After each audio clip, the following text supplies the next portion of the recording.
தமிழக வெற்றி கழகம் ஆட்சியில் இருந்தால் இப்படி ஒரு பிரச்சனையே இருந்திருக்காது. முதல்ல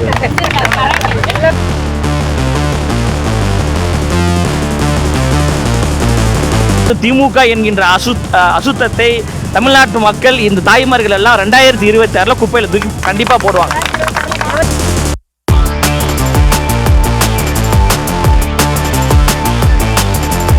இந்த தலைநகர் சென்னையை அழகாக்கி எங்க தாய்மார்கள் கூப்பிடுறாங்களா 12 நாளா? ஐயா முதலமைச்சர் அவர்கள் வாங்கன்னு கூப்பிடுறாங்கல்ல, ஏன் வர மாட்டேன்றீங்க முதலமைச்சர் அவர்கள்?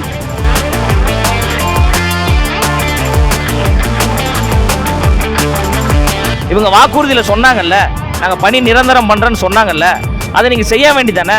அப்போ வாயை திறந்தாலே பொய் ஏமாற்று வேலைகளை செய்து கொண்டு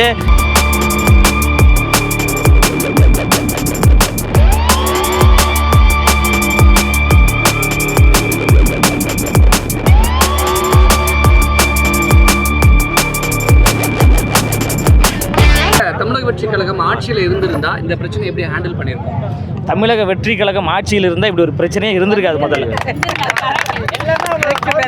பிரச்சனையை உருவாக்கக்கூடியவர்கள் நாங்கள் கிடையாது, பிரச்சனையை நடக்காமல் பார்த்து கொள்ளக்கூடியவர்கள் நாங்கள். எங்களுடைய ஆட்சி என்பது மக்களுக்கான ஆட்சி. அதனால தான் எங்கள் தலைவர் அவர்கள் மக்களோடு மக்களாக பல ஆண்டுகளாக போராடிய ஒரு தலைவர். தமிழ்நாட்டில் பல திரைத்துறையை சார்ந்தவர்கள் கட்சி உருவாக்கியிருக்காங்க. யார் பின்னாடியாவது குடும்பமாக மக்கள் இவ்வளோ போய் சேர்ந்துருக்கிறாங்களா? போய் சேர்றாங்க அப்படின்னா அவர் எங்கெல்லாம் மக்களுக்கு பாதிப்பு ஏற்படுகிறதோ அங்கெல்லாம் ஒரு குரல் கொடுத்தவர். 2008 ஈழத்தில் இலங்கையில் உச்சகட்ட போர் நடைபெற்ற பொழுது நம் தாய் தமிழ் உறவுகள் கொத்தாக அங்கே படுகொலை செய்யப்பட்ட போது அப்போது எங்கள் தலைவர் தளபதி அவர்கள் திரைத்துறையில் உச்சத்தில் இருந்தவர் தான். அவருக்கு பல பிரச்சனைகள் வரும் என்று தெரியும், இருந்தாலும் தன்னுடைய ரசிகர்களை திரட்டி மிகப்பெரிய ஒரு ஆர்ப்பாட்டத்தை செய்த ஒரு தலைவர். அவர் இந்த மண்ணையும் மக்களையும் நேசிக்கக்கூடிய ஒரு தலைவர். அதனால தான் சினிமா வேண்டாம் என்று சொல்லிவிட்டு பொது வாழ்க்கைக்கு வந்திருக்கிறாரு. அதனால் அவர் மிக சரியான முறையில் மக்களுக்கு பல நன்மைகளை செய்வார். நீங்கள் எந்த சந்தேகமும் பட வேண்டாம். நீங்கள் 75 வருஷமாக திமுக என்கின்ற பித்தலாட்ட கட்சிகளை பார்த்ததுனால் உங்களுக்கு இது போன்ற கேள்விகள் வருகிறது. நாங்கள் மக்களுக்கான ஒரு கட்சி, மக்களுக்கு நல்லாட்சி செய்யக்கூடிய ஒரு கட்சி. 100% நல்லாட்சி எங்கள் தலைவர் அவர்கள் 2026 உருவாக்குவார். தமிழக வெற்றி கழகத்தின் தலைவர் விஜய் என்ன மாதிரியான நம்பிக்கை கொடுத்துருக்காரு? அதாவது 12வது நாளாக இன்றைக்கி தூய்மை பணியாளர்கள் போராடிட்டு இருக்காங்க. அவங்களுடைய பணி நிரந்தரம் தொடர்பாக அவங்களுடைய உரிமை சார்ந்து போராட்ட களத்தை முன்னெடுத்திருக்கிறாங்க. இந்த போராட்டம் என்பது அனைவரும் ஏற்றுக்கொள்ளக்கூடிய ஒரு போராட்டம். இந்த போராட்டத்துக்கு எல்லோரும் ஆதரவு கொடுக்கணும். அந்த அடிப்படையில் தான் தமிழ்நாட்டினுடைய வருங்கால முதலமைச்சர் தலைவர் தளபதி அவர்கள் ஆதரவு கொடுத்துருக்குறாங்க. ஆதரவு கொடுத்தது மட்டுமல்லாமல் தோழர்களை எல்லோரையும் போராட்ட களத்திற்கு அனுப்பியிருக்காங்க. ஒரு தலைமை பண்புக்கான அடையாளம் என்னென்னா கூட இருக்கக்கூடிய தோழர்களையும் தலைமை பண்பை நோக்கி உருவாக்குவது தான். 12 நாட்களாக தூய்மை பணியாளர்களோடு தமிழக வெற்றி கழகத்தை சார்ந்த தோழர்கள் போராட்ட களத்தில் இருக்கிறோம். எங்கெல்லாம் அநீதி நடக்கிறதோ அங்கெல்லாம் என் கால்கள் பயணிக்கும் என்று சொன்னவர் சேகுவேரா அவர்கள். சேகுவேராவின் வரிகளுக்கு இணங்க தமிழக வெற்றி கழகத்தை சார்ந்த தோழர்கள் எங்கெல்லாம் அடக்குமுறைகள் நடக்கிறதோ அங்கெல்லாம் நாங்கள் இப்போ போராட்ட களத்தில் இருக்கிறோம். இவங்க சென்னை முழுவதும் ஒரு போஸ்டர் ஒன்று ஒட்டினாங்க, சேப்பாக்கத்தின் சேகுவேரா அப்படின்னு ஒரு போஸ்டர் ஒட்டினாங்க. எங்கே போனார் சேப்பாக்கத்தின் சேகுவேரா? சேகுவேரா என்ன சொல்லியிருக்கிறாரு? அடக்குமுறையை எதிர்த்து நம்ம போராடணும்னு சொல்கிறாரு. அப்போ சேப்பாக்கத்தின் சேகுவேராவாக இருக்கக்கூடிய திரு உதயநிதி ஸ்டாலின் அவர்களே அந்த போராட்ட களத்துக்கு வரலை. கூலிப்படம் ஆடியோ லான்ச் போகிறதுக்கு நேரம் இருக்குது. இந்த 12 நாட்களாக போராடக்கூடிய இந்த மக்களை பார்ப்பதற்கு நேரம் இல்லை என்றால் இதுதான் மன்னராட்சி, இதுதான் சர்வதிகாரம், சமூக நீதி ஆட்சின்னு நீங்கள் சொல்கிறீங்களா? இங்கே போராடக்கூடிய தாய்மார்கள் எல்லாம் யாருங்க? பட்டியலின வகுப்பை சார்ந்தவர்கள், நசுக்கப்பட்டவர்கள், ஒடுக்கப்பட்டவர்கள் போராடி கொண்டிருக்கிறாங்களே. வெக்கமே இல்லாமல் இது ஒரு சமூக நீதி மாடல் என்று பேசுகிறதுக்கு என்ன அருகதை இருக்குது? அதாவது இவங்களை கொரோனா பேரிடர் காலத்தில் மக்களுக்காக உழைச்சாங்க. இயற்கை பேரிடர் காலத்தில் தங்கள் உயிரையும் துச்சமாக தூக்கி போட்டு மக்களுக்காக உழைத்தார்கள். நீங்கள் பூத்தூவி மரியாதை செலுத்துறீங்களா? அது முக்கியம் கிடையாது. இன்று எங்களுடைய வாழ்வாதாரம் பாதிக்கப்பட்டிருக்கு, எங்களுடைய வேலை வாய்ப்பு பறிக்கப்பட்டிருக்கு, இதற்கான நீதியை கொடுங்கன்னு நீங்கள் போராடும்போது இதை பார்ப்பது தான் உண்மையான சமூக நீதி. வெறும் பெயரளவில் இருப்பது கிடையாது சமூக நீதி. மேயர் பிரியா மேடம் இருக்கிறாங்களே, இங்கெல்லாம் போராடக்கூடியவர்கள் எல்லாம் தாய்மார்களுங்க. தாய்மார்கள் போராடுறாங்க, உங்களுடைய அம்மா வயசில் இருக்கிறாங்க எல்லாருமே. அப்போது மேயர் பிரியா அவர்கள் மனசில் ஈரத்தோடு நீங்கள் பார்த்து பேசணுமா கூடாதா? பிரச்சனை முடியலைங்க, அவங்கள சந்தித்து பேசுகிறது ஒரு மரியாதை தானேங்க. 12 நாட்களாக போராடுறாங்க, வெயில் மண்டையை பொழக்குது, மழை பெய்யுது, இது எல்லாம் கடந்து இந்த தாய்மார்கள் இந்த மக்கள் போராடுறாங்கன்னா எதற்காக போராடுறாங்க? நீங்கள் மேயர் அப்புறங்க மேயர் தூக்கி தூர போடுங்க. மேயர் இன்றைக்கி வரும் நாளைக்கு வராது. நீங்கள் ஒரு பெண்மணி தானே. இங்கே போராடுறவங்களாம் யார்? தாய்மார்கள் தானே, உங்கள் சகோதரிகள் தானே, உங்களுடைய அம்மாக்கள் வயது கொண்டவர்கள் தானே. அந்த ஒரு மரியாதை நிமித்தமாக நீங்கள் இங்கே போராடுறீங்க. மனசு கஷ்டமாக இருக்குது, வாங்க பேசுவோம். நீங்கள் வந்து பேசுனீங்களா? பின்னாடி வழியாக போகிறீங்க. இதுக்காக மக்கள் உங்களிடம் அதிகாரம் கொடுத்தாங்க. அப்போ இந்த நிலை மாற வேண்டுமென்றால் இந்த மண்ணையும் மக்களையும் நேசிக்கக்கூடிய ஒரு மக்களாட்சி உருவாகணும். அதற்கான ஒரு வழிவகை ஏற்படக்கூடிய ஒரு சூழலாகத்தான் அமைஞ்சிருக்கு. தூய்மை பணியாளர்கள் இல்லை என்றால் சென்னை கிடையாதுங்க. சென்னையின் அடையாளமாக இருந்தவர் இந்த பூர்வகுடி மக்கள். இந்த பூர்வகுடி மக்கள் இல்லை என்றால் சென்னை கிடையாது. சென்னை இவ்வளவு அழகாக இருக்கிறது என்றால் அந்த அசுத்தத்தை சுத்தப்படுத்தி அழகாக்கியவர்கள் நம்முடைய தாய் தமிழ் உறவுகள். இந்த உறவு இப்போ கூட மழை பெஞ்சிக்கிட்டு இருக்குங்க. மிகப்பெரிய ஒரு துயரத்தோடு இந்த போராட்ட காலத்தில் நாங்கள் இருக்கிறோம். எதுக்காக இருக்கிறோம்? மக்களுடைய துயரத்தில் பங்கெடுக்க வேண்டும். அதுதான் உண்மையான சமூக பணி, அதுதான் உண்மையான சமத்துவ பணி. அப்போ பேரளவில் சமத்துவத்தையும் சமூக நீதியும் பேசக்கூடிய திமுக எங்கே போனது? ஐயா சொல்கிறார், ஸ்டாலின் அவர்கள் சொல்கிறாரு, உங்களுடன் ஸ்டாலின், ஓரணியில் தமிழ்நாடு, மக்களுடன் முதல்வர்ன்றார். அப்போ இங்கே இருக்கக்கூடியவர்கள் எல்லாம் மக்களா இல்லையா? இவர்களெல்லாம் ஓரணியில் தமிழ்நாட்டில் இருக்கிறாங்களா இல்லையா அப்படின்ற ஒரு கேள்வி இருக்குல்ல. வெறும் விளம்பர மாடலாக இருக்குங்க. விளம்பரம் செய்து கொண்டிருக்கு திமுக. இதையெல்லாம் மாற்ற வேண்டிய கடமை நம்ம எல்லோருக்கும் இருக்குது. அந்த அடிப்படையில் எங்கள் தலைவர் அவர்கள் தொடர்ந்து அந்த மக்களுக்கு துணை நில்லுங்க, போராடுங்க. அவர்கள் என்ன போன்ற உதவிகளை கேட்குறாங்களோ அந்த உதவிகளை எல்லாத்தையும் செய்க என்று எங்கள் தலைவர் சொல்லியிருக்கிறாங்க. இவங்களுடைய பணிகளை பாதுகாக்கக்கூடிய சூழ்நிலையும் சட்ட போராட்டத்தையும் முன்னெடுப்பதற்கு தமிழக வெற்றி கழகம் தயாராக இருக்கிறது என்கின்ற ஒரு நம்பிக்கையை எங்கள் தலைவர் அவர்கள் ஏற்படுத்தியிருக்காங்க. அதை தொடர்ந்து தான் எங்களுடைய ஆதரவை நாங்கள் செலுத்தி கொடுக்கணும். ஏற்கனவே தமிழக வெற்றி கழகம் தலைவர் விஜய் மீது ஒரு எதிர்மையான விமர்சனம் இருக்குது. வீட்டில் இருந்து அரசியல் பண்ணுறாரு, ஒர்க் ஃப்ரம் ஹோம் அரசியல் பண்ணுறாரு. ஏன் போராட்ட காலத்துக்கு வந்து நேரடியாக ஆதரவு தெரிவிக்கலன்னு ஒரு கேள்வி கேட்குறாங்க பலரும். இல்லை, நேற்று போராட்டத்தினுடைய ஒருங்கிணைப்பாளர் வழக்கறிஞர் பாரதி அவர்கள் வந்து ஒரு பேட்டி கொடுத்துருந்தாங்க. நேற்று இரவே எங்கள் தலைவர் அவர்கள் இந்த போராட்ட காலத்திற்கு வர வேண்டியது.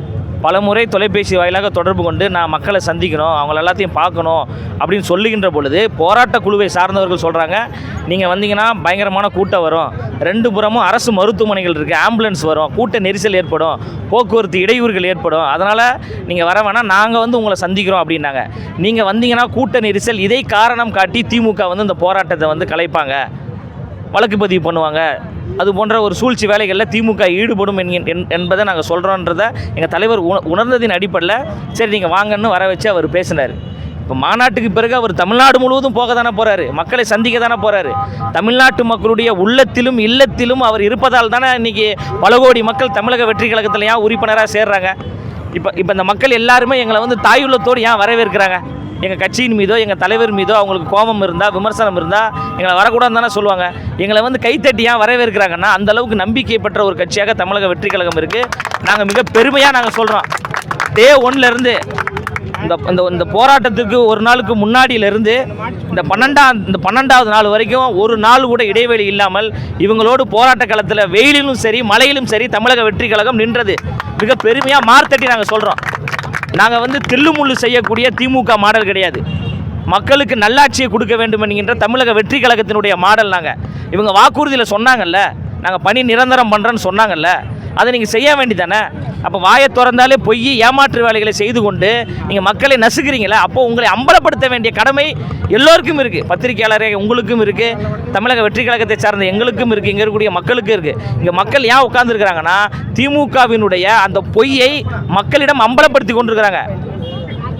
பக்கத்தில் central railway station, Egmore railway station, வெளிநாட்டிலேருந்து பல சுற்றுலா பயணிகள்லாம் வராங்க. அவங்களாம் என்ன நினைப்பாங்க?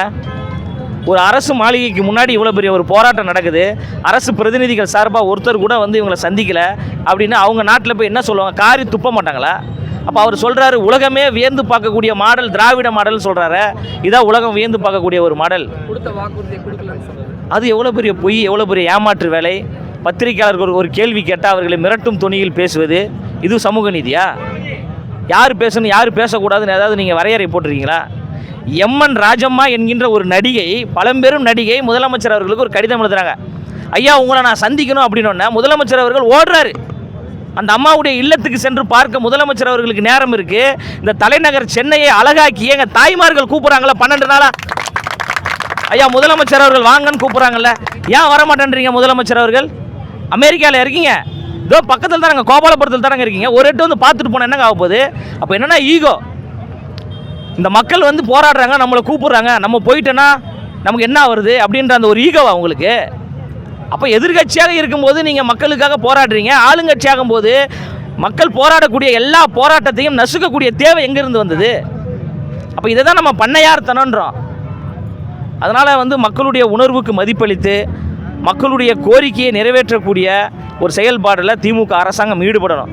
அப்படி ஈடுபடவில்லை என்றால் சென்னையில் இருக்கின்ற அசுத்தங்களை எப்படி அள்ளி குப்பையில் தூக்கி போடுவாங்களோ அதே போன்று திமுக என்கின்ற அசுத்தத்தை தமிழ்நாட்டு மக்கள் இந்த தாய்மார்கள் எல்லாம் 2026 குப்பையில் தூக்கி கண்டிப்பாக போடுவாங்க. மிகப்பெரிய ஒரு மாற்றத்தை இந்த மக்கள் உருவாக்குவாங்க. தாய்மார்களுடைய அன்பு இருந்தால் தான் தமிழ்நாட்டில் யாராக இருந்தாலும் முதலமைச்சராக வர முடியும். இங்கே இருக்கிற தாய்மார்களுடைய வாயிலையும் வயிற்றுலையும் அடிச்சுட்டு யாரும் நிலையாளாக இருக்க முடியாது. இங்கே இருக்கிற மக்களெல்லாம் பாருங்கள், 12 நாள் அவ்வளோ பெரிய கோபத்தில் போராடிட்டு இருக்கிறாங்க. இருந்தாலும் அந்த கோபம் என்பது அறவழியில் தான் போராடிட்டு இருக்கிறாங்க. இங்கே போராடுறவங்களுக்கு ரிப்பன் பில்டிங் உள்ளே போய் போராட தெரியாதா? எதையும் ஜனநாயக ரீதியாக அணுக வேண்டும் என்று அவங்க நினைக்கிறாங்க. இந்த போராட்டம் என்பது ஜனநாயக ரீதியான ஒரு போராட்டமாக இருந்து ஒரு ஜனநாயக வெற்றியை உருவாக்க வேண்டும் என்று நாங்கள் நினைக்கிறோம். ஆளுங்கட்சி அதற்கு ஒரு தகுந்த நடவடிக்கையில் ஈடுபட வேண்டும் என்று எங்களுடைய கோரிக்கையாக இருக்குது. விஜய் அவர் கையால் டீ காஃபிலாம் கொடுத்துட்டு பொன்னாடெல்லாம் போத்தி கௌரவிச்சார். அது எப்படிப்பட்ட ஒரு தருணம்? இல்லை, அவர் பாராட்டி அனுப்பியிருக்கிறார். நீங்கள் சமரசம் இல்லாமல் போராடுங்க, உங்களுடைய கோரிக்கைகள் வெல்லும் வரை நீங்கள் போராடுங்க, அதற்கு பக்கபலமாக தமிழக வெற்றி கழகம் துணை நிற்கும் என்பதை எங்கள் தலைவர் சொல்லி அனுப்பியிருக்கிறாங்க. அந்த அடிப்படையில் தான் அந்த போராட்டம் மிக சிறப்பாக நடந்து கொண்டிருக்கு. இந்த போராட்டம் எத்தனை நாட்கள் நடந்தாலும் அத்தனை நாட்களும் தமிழக வெற்றி கழகம் வீதியில் இறங்கி போராடும், அவங்களுக்கு துணை நிற்கும். நன்றி. நீங்கள் ஃபஸ்ட்டு ஆரம்பித்தேன். கிட்டத்தட்ட 12வது நாளாக போராட்டம் நடத்திக்கிட்டு இருக்காங்க. நேற்று தமிழக வெற்றி கழகத்தின் தலைவர் விஜய் சந்தித்து பேசியிருக்காங்க. என்ன மாதிரியான விஷயங்கள் பேசப்பட்டது? நேற்று நேராக பேசப்பட்டது. அக்கா 2 பக்கத்தில் இருக்காங்க, அவங்களும் இருக்காங்க. நேராக பார்வையிட்டு தளபதியை பார்த்து அவங்களுக்கு என்னென்ன பேசினாரோ ஆறுதல் சொன்னார் எல்லாமே.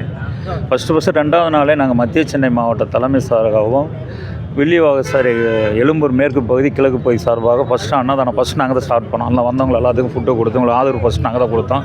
அக்கா பக்கத்தில் தான் இருக்காங்க. அன்றைக்கி நான் சொல்லிட்டு போனேன், கவலைப்படாதீங்க, தமிழகம் வெற்றி கழகம் எங்கள் தலைவர் இருக்கார், உங்களை கைவிட மாட்டார்னு சொல்லிட்டு போனேன். நேற்று எனக்கு ரொம்ப சந்தோஷமாக இருந்ததை விட இவங்களுக்கு ரொம்ப சந்தோஷப்பட்டுருப்பாங்க. தளபதி கூப்பிட்டு கண்டிப்பாக உங்களுக்கு உறுதுணையாக நாங்கள் இருக்கிறோம் அப்படின்னு சொன்னது. பொதுச் செயலாளர்கிட்ட நான் சொல்லி தகவலை சொல்லலான்னு அன்றைக்கி நான் 3வது நாளே சொல்லவும் சரிகுமார் சொல்லிடலான்னாங்க. அதனால் எங்கள் தலைவர் நேற்று பேசுனது இன்றைக்கி பார்த்தீங்களா தீர்ப்பு உடனே வாங்க எல்லாத்தையும் கூப்பிட ஆரம்பிச்சிட்டாங்க. ஏன்னா தமிழகத்தில் தளபதி அவர்களை ஒவ்வொன்றும் ஒரு ஸ்டெப்பு வச்சாலே அது வெற்றிகரமாக தான் முடியும். ஒவ்வொன்றுமே வெற்றி, அவர் தொட்டாலே வெற்றி தான். அதனால் மக்களுக்கோசம் தான் அவர் வராருங்க. இவ்வளோ மக்கள் கஷ்டப்படுறாங்க, இவ்வளோ மக்கள் வேதனைப்படுறாங்கன்றது தான். அவங்களுக்கு என்ன குறைகளோ அதை தான் தளபதி அவர் செஞ்சுக்கிட்டு இருக்காங்க. சிறப்பாக செஞ்சுருக்காரு. நேற்று கூப்பிட்டு அழகாக பேசி அனுப்பிச்சிருக்காங்க. கண்டிப்பாக நிற்போம். என்றைக்குமே நாங்கள் தமிழக வெற்றிக்கெல்லாம் உறுதுணையாக நிற்போம். ஓகே, நீங்களே வச்சுருக்கீங்களா? அப்படியே